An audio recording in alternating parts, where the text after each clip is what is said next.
कैसा हो सदगुरु। लोग पूछते हैं कि सदगुरु कैसा हो।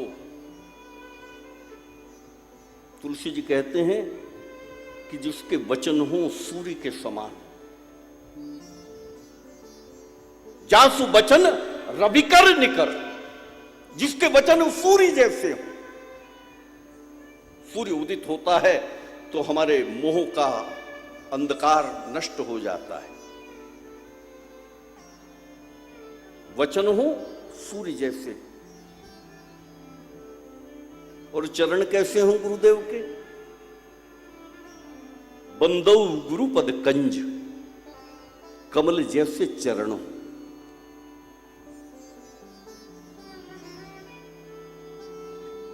अब चलो दूसरी ओर। जब सूर्य उदित होता है तब कमल में गति आती है, तब कमल खिलता है, तब कमल चलता है।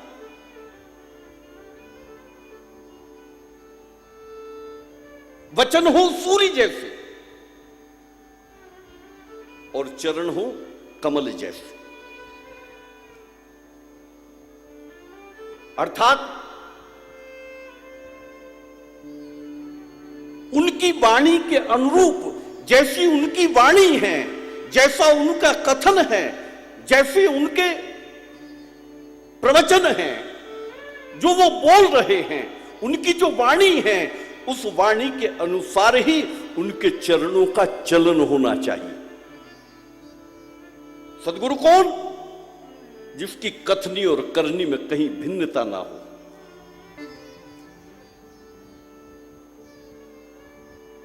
केवल आपको कहता है कि देह नाशवान है, देह का मोह मत करो, लेकिन अपनी देह एयर कंडीशन में पालता हो। विचार करना इन सब बातों को।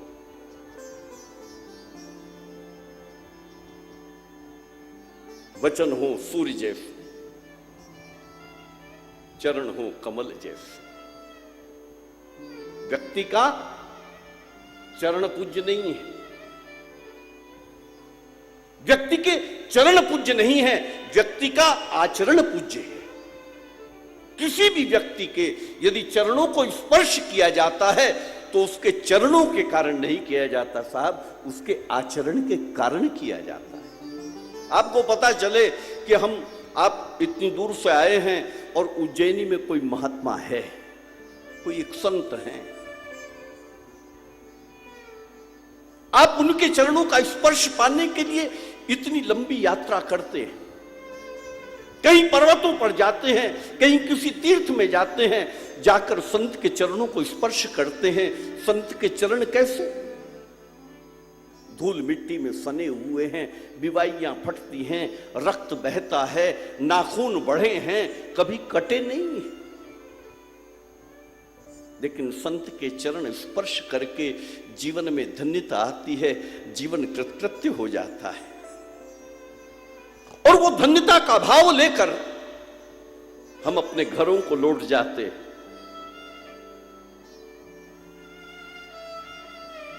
और घर पर जाकर 5-7 हजार रुपए के जूते के भीतर रहने वाले अपने चरणों को निकालते हैं।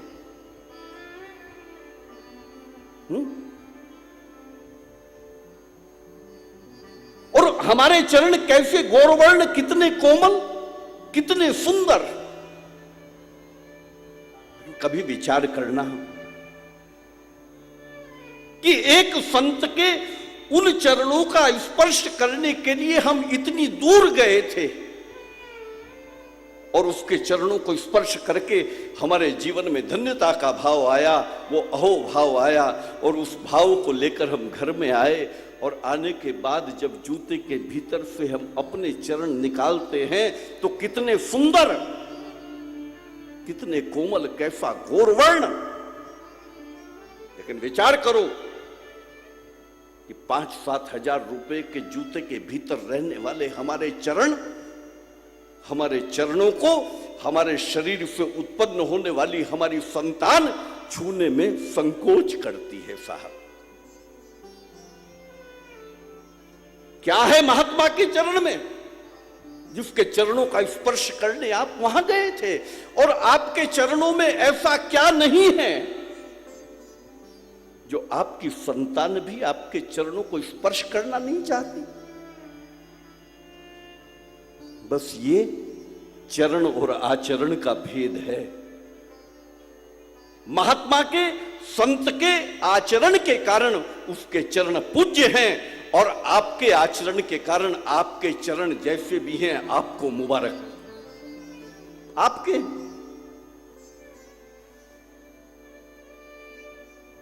इसलिए बंधु गुरुपद कंज कृपा सिंधु नर रूप हरि, कथनी और करनी में कहीं भिन्नता ना हो।